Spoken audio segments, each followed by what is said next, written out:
ঠিক আছে, বলেন। জাজ এবং ক্লাস।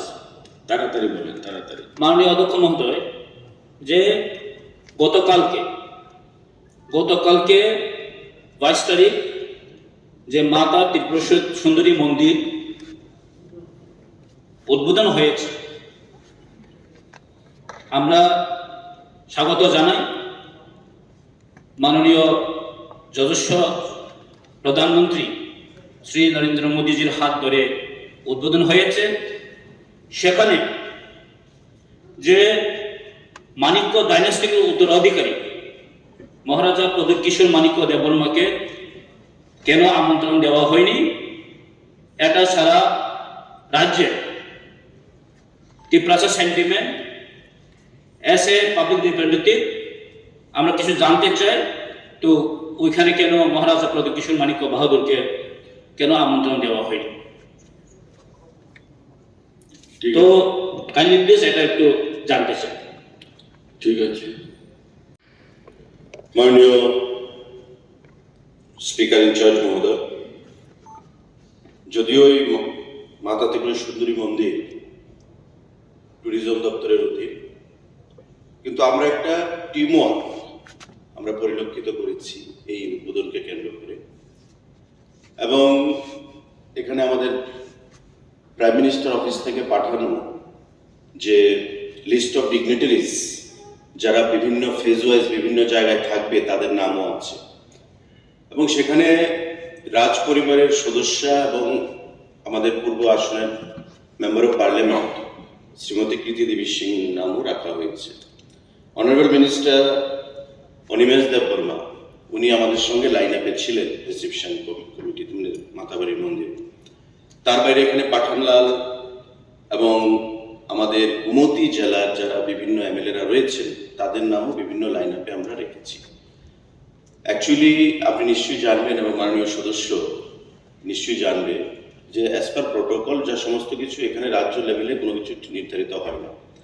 প্রপোজাল আমরা পাঠাতে পারি, মাননীয় মুখ্যমন্ত্রীও সেটা জানেন, যে পিএমও থেকে সমস্ত লিস্ট আমাদের কাছে পাঠানো হয়, এগুলোকে অ্যাপ্রুভ করে, এবং লাস্ট মোমেন্ট মুখ্যমন্ত্রীর হস্তক্ষেপে এখানে আমাদের গোমতী জেলার যারা বিধায়ক পাঠানলাল থেকে শুরু করে তাদের নাম সেখানে রাখা হয়েছে।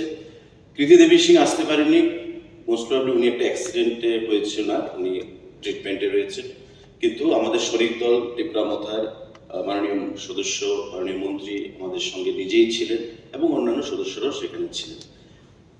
দ্বিতীয় দিকটা আমরা দেখেছি সোশ্যাল মিডিয়াতে অন্যান্য বিরোধী দলের থেকেও এটাকে একটা প্রধানমন্ত্রীর আগমনকে কেন্দ্র করে একটা কন্ট্রোভার্সি তৈরি করার চেষ্টা করা হয়েছে। দেখুন, প্রধানমন্ত্রীর সঙ্গে সাক্ষাতের জন্য বা প্রধানমন্ত্রীর সঙ্গে সকলকে সাক্ষাৎ করার সুযোগ দেওয়া যাবে এমন না, কিন্তু যেহেতু দেশের প্রধানমন্ত্রী, আমরা দেখেছি বেলুনিয়া থেকেও মানুষ আনঅর্গানাইজড হইতে চলে এসেছেন, তেলিয়ামুড়া থেকেও মানুষ অর্গানাইজড হইতে চলে এসেছেন, আগরতলা থেকে চলে গেছে, এবং মাতাবাড়ি চত্বরে একটা মেলার মতো অবস্থান ছিল। তো আমি বলবো এটাকে নিয়ে ব্যক্তিগতভাবে না নিয়ে কাকে নিমন্ত্রণ করা হয়েছে কাকে নিমন্ত্রণ করা হয়নি সেটা না গিয়ে এটা আপনারা দেখুন যে শরিক দলের যারা রয়েছে তাদেরকে সম্মান প্রদান করা হয়েছে কিনা, বা রাজ্যবাসী সেটাকে কিভাবে গ্রহণ করেছে সেই জিনিসটা আমি আপনাদেরকে আহ্বান জানাই। মাননীয় স্পিকার স্যার, আমার কিছু বক্তব্য আছে।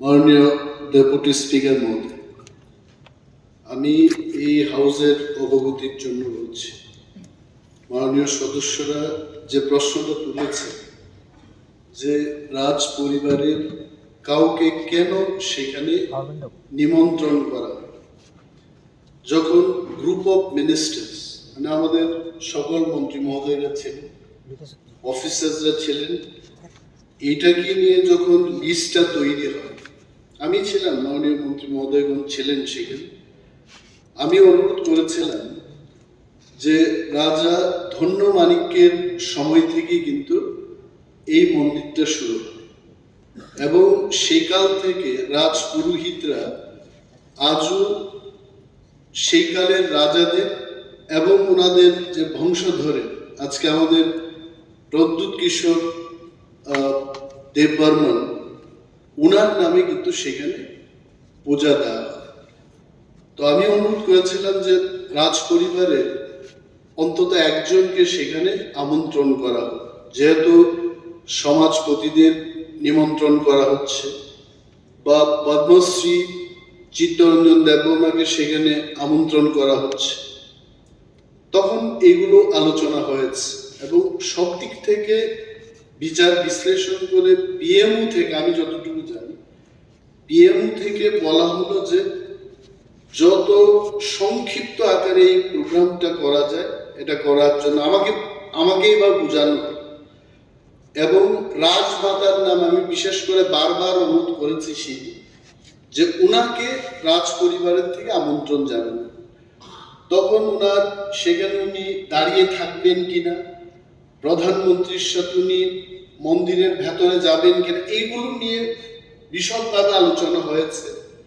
শেষে এটা সিদ্ধান্ত হয়েছে যে যেহেতু রাজ পরিবারের একজন সদস্য যিনি পূর্ব ত্রিপুরার সাংসদ, উনাকে সেখানে রাখা, তো শি অলসো উইল রিপ্রেজেন্ট দি রাজ পরিবারের সদস্য হিসেবে উনি রিপ্রেজেন্ট করবেন। তো আই ক্যান টেল যে এই যে সোশ্যাল মিডিয়াতে ভাইরাল হচ্ছে, আমাকে অনেকে কটাক্ষ করে আমাকেও লিখেছে যে সেখানে রাজ পরিবারের লোক নেই, আপনি গিয়ে দাঁড়িয়ে কি লাভ। আমি গেলাম অ্যাজ এ মিনিস্টার, এবং honourable minister of state Biswaketu দেববর্মাও সেখানে নিমন্ত্রিত ছিল, আমাদের পাঠানলাল জমাতিয়া এবং সঞ্জয় মানিকও সেখানে নিমন্ত্রিত ছিল। So it all happen because of protocol. তবে রাজ পরিবারের সদস্যদের আনার ব্যাপারে আমি মথার রিপ্রেজেন্টেটিভ হিসেবে সেখানে আমি কিন্তু আমার আবেদন রেখেছি, এবং এটা কেন রাখা যায়নি, কি হবে না হবে এগুলো আমি জানি না। ট্যুরিজম মিনিস্টার যেটা বলেছেন তার চাইতে এটা পিএমও থেকে কি বলা হলো সবটাই তো I as a minister I don't. তবে একটা প্রস্তাব ছিল রাজমাতাকে সেখানে রাখার জন্য, এইটুকু বলছি। Thank you.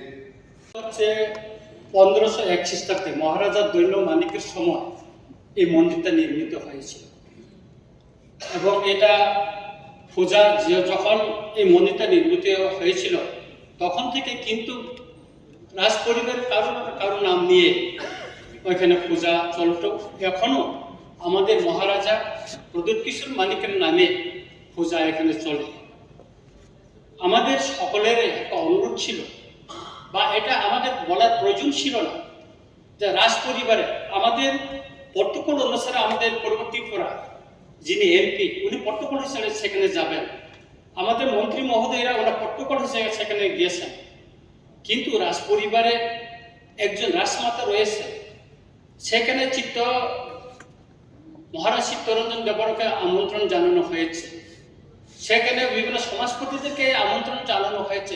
রাজ পরিবারে তো আরো আছে, প্রজ্ঞা দেবী এখানে আছে, উনি অসুস্থ জানে যে কিছুদিন আগে আমাদের এমপি ওয়েস্ট ত্রিপুরার যে এমপি মাননীয় বিপ্লব কুমার দেব আমাদের পূর্ব ত্রিপুরা এমপির সঙ্গে হসপিটালে দেখা করেছেন। আমি মহারাজা আমাদের প্রদ্যোৎ কিশোর দেববর্মা উনি বাইরে আছে, আমি ওনার সঙ্গে কথা বলেছি গতকাল সকালে, উনি আমন্ত্রণ পাইনি। আমি ওনাকে জিজ্ঞেস করেছিলাম, মহারাজ আপনি নিমন্ত্রণ? না, আমি পাইনি। তা আমার একটা অবাক হলো যে একটা রাজসমানের যে মন্দিরটা নির্মিত হয়েছে রাজ পরিবার থেকে, এখন ওই পূজাটা মহারাজার রাজ পরিবারের কোনো না কোনো একজনের নামে এটা পূজিত হচ্ছে, সেখানে রাজ পরিবার কাউকে আমন্ত্রণ জানানো হলো না। অথচ গর্ববোধ করি আমরা যে আমাদের মহারাজা বীর বিক্রমের নামে এয়ারপোর্ট করা হয়েছে, আমরা গর্ববোধ করি। আর এত বড় যেটা রিবিল্ড করা হয়েছে, ডেভেলপ করা হয়েছে যে ত্রিপুরেশ্বরী মন্দিরটা, সেখানে রাজ পরিবারে একজনকে নিমন্ত্রণ করা হলো না, এটা ত্রিপুরার ইতিহাসের একটা কলঙ্ক অধ্যায়ে থাকবে বলে আমি মনে করি। ধন্যবাদ।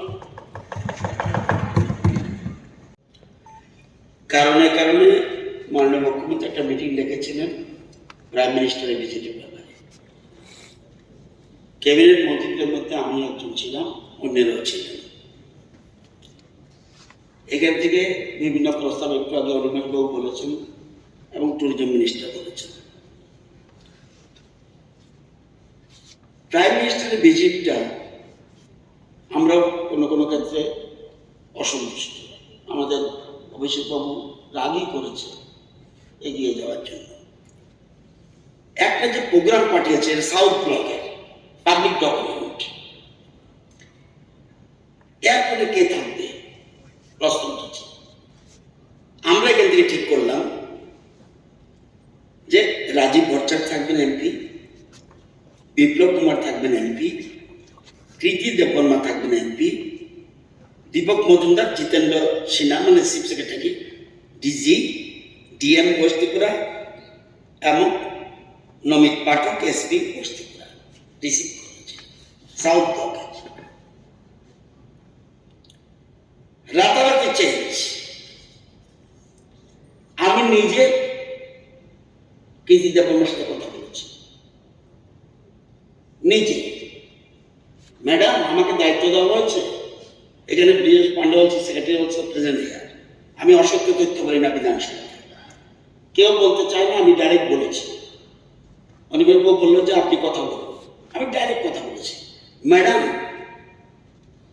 আপনার কোন জায়গা পছন্দ, airport or in the front of মন্দিরের সামনে? বলছে মন্দিরের সামনে ভালো না, বলছে এয়ারপোর্ট ভালো। আমি তুই এমপি কিন্তু এখানে থাকবে, বলছে এখানে থাকবে। এরপরে সেক্রেটারিকে আমি ফোন করে বলে দিলাম, উনি আবার সাথে সাথে প্রদ্যুৎ কিশোর দেববর্মার সাথে আমি সুইট রিলেশন, বোধ হয় ওই সময় ইতিদি ওইখানেই ছিলেন। ফোন করলাম আমাকে, রতনবাবু আমার তো মনে হয় যেহেতু রাজ পরিবারের উনি মন্দিরে থাকে ভালো, সাথে সাথে ফোন করে বললাম ওনাকে মন্দিরের জন্য ক্যান্সেল চেঞ্জ করুন মন্দিরে। কিন্তু এই দেখুন এটা হলো আগের দিনের আসলো, সেখানে রাজীব বাবু, বিপ্লব বাবু, কৃতি দেববর্মা, দীপক মজুমদার, জিতেন্দ্র সিনহা, অনুরাগ ঠাকুর, বিশাল কুমার, নমিত পাঠক। এবার পরবর্তী সময় আসলো কি total change from south block 2021 last দিন only Deepak Majumdar mayor, Jitendra Sinha DG, DM এবং ওয়েস্টবেঙ্গল এসপি সব ওইখানে চলে গেল। এখানে বিভিন্ন জায়গায় শুধু এটা নয়, হেলিপ্যাড সেন্টারে কে থাকবে, governor, CM, chief secretary, DG, উদয়পুরের ডিএম এন্ড কালেক্টর, উদয়পুরের এসপি। এবার মাতাবাড়ি থেকে রিসিভ করবে, সেখান থেকে লিস্ট আসলো, ওখান থেকে এরা এরা এরা এরা মিনিস্টারদের নাম আছে, সেখানে রয়েছে অনিমেষ বাবু থেকে শুক্লাবাবু, অনিমেষ বাবু কিছু এসব দিল। এবার সিএফের মধ্যে দেখবেন, এবং যারা সিএফ এবং রিসিভিং এ আমি যতটুকু জানি বলতে পারি, আমি তো সবটা জানি না, সবকে বলা হয়েছে অনলি পাঠানবাবুর সাথে আমার সুইট রিলেশন, পাঠানবাবু শুধু ফোন তোলেনি আর সবাই ফোন করেছে, কার কোথায় দায়িত্ব, সিএফ কোথায়, কে রিসিভ করবে, সবকে জানানো হয়েছে। এলো হ্যাঁ, এরপরও ত্রুটি আমাদেরও ছিল, আমরা ভিতরে যেতে পারিনি। ওই যেটা বলছে অনিবার্য খুব ইম্পর্টেন্ট, বলছেন না খুব রেস্ট্রিক্টেড ওয়েতে, কোথাও যদি ভুল থেকে তাকে ভুল হতে পারে, প্রাইম মিনিস্টার অফিসে ভুল হবে এইসব টাকাতে আমি যাব না, এখান থেকে কোনো ত্রুটি হয়নি। এবং শুধু না, পেপারে টোটাল ইনভাইটেশন দিয়ে দিয়েছে। আমি একটা ছেলেকে, আপনি দেখবেন ফেসবুকে দেখবেন, একটা ছেলে কুয়াইত থেকে 2 দিন আগে রওনা দিয়েছে নিজের ইচ্ছায়। আমি আরে তুমি পাগল কেন আসলে এত দূর থেকে? বলছে 2 দিন মন্দিরে শুয়েছি, আজকে এখানে এসেছি, হেঁটে এসছি। এখন ইনভাইটেশনের ত্রুটি তো থাকতেই পারে, কিন্তু আমি কার্ড পেয়েছি, আবার উনি পাইনি। ফাইন্যান্স মিনিস্টার অনেক সময় কার্ড পৌঁছেও নাই, কিন্তু ফোন করেছে অনেক জায়গায়, ফোন করেছে যতটুকু সময়। ত্রুটি বিচ্ছুত বড় একটা কাজে, এত বড় আমাদের, এটা তো সত্যিই তো মানিক্য ডাইনেস্টির একটা ইম্পর্টেন্ট প্লেস। এটার জন্য কেউ যদি শক্ত হয়ে থাকেন নিশ্চয় দুঃখিত আমরা, এর মধ্যে সন্দেহ নেই। এত বড় একটা জিনিস কেন এরকম ত্রুটি বিচ্যুতি হবে? আগামী দিনের জন্য আমরা সবাই সতর্ক থাকি, সেদিকে লক্ষ্য রাখি। আমি যতটুকু বুঝি, এটা নিয়ে আমার মনে হয় এত ডিটেলসে যাওয়াটা কতটুকু সমীচীন হবে, সমীচীন হবে। আমি যতটুকু আমি জানি, একদম 1 to 1 কথা বললাম, যেটা সত্যি কথা এটা বললাম। আপনারা শেয়ার করে নিন যে কোথায় যাতে বলেছিল আমাকে বলুন। শাসক পার্টির জন্য মন্দির প্রাইম মিনিস্টার মন্দির উদ্বোধন হয়নি, প্রাইম মিনিস্টার মন্দির বহুত আগে উদ্বোধন হয়েছে, প্রাইম মিনিস্টার এবং চিফ মিনিস্টার সকলেরই একটা পার্টি নয়। মাননীয় বিধায়ক বিরোধী বাবু যেটা বলছেন, আমি আবার বলবো, এটা কিন্তু মাননীয় প্রধানমন্ত্রীজি খালি পুজো দিতে এসছেন কিন্তু, মানে উনি ডিজায়ার করছেন পুজো, আপনি দেখেছেন। সেই রকম আরেকটা কি, আমরা যেহেতু অনেকদিন ধরে এটাকে প্রসাদ প্রকল্প থেকে আমরা চেষ্টা করছিলাম এটাকে ডেভেলপ করার জন্য, এবং সেই ডেভেলপমেন্টে আমাদের 37 কোটি টাকা আমরা পেয়েছি দিল্লির থেকে, কিন্তু যেহেতু এটাকে বর্ধিত করা হয়েছে তার জন্য অনেক টাকা আরও খরচ হয়েছে, যার জন্য আমাদের কোষাগার থেকে আমাদের রাজ্যের রাজস্ব যে বিভাগ আছে সেখান থেকে আরও 17 কোটি টাকা দিয়েছি, মোরাললেস 54 crore খরচ হয়েছে, সেটা কাজ চলছিল।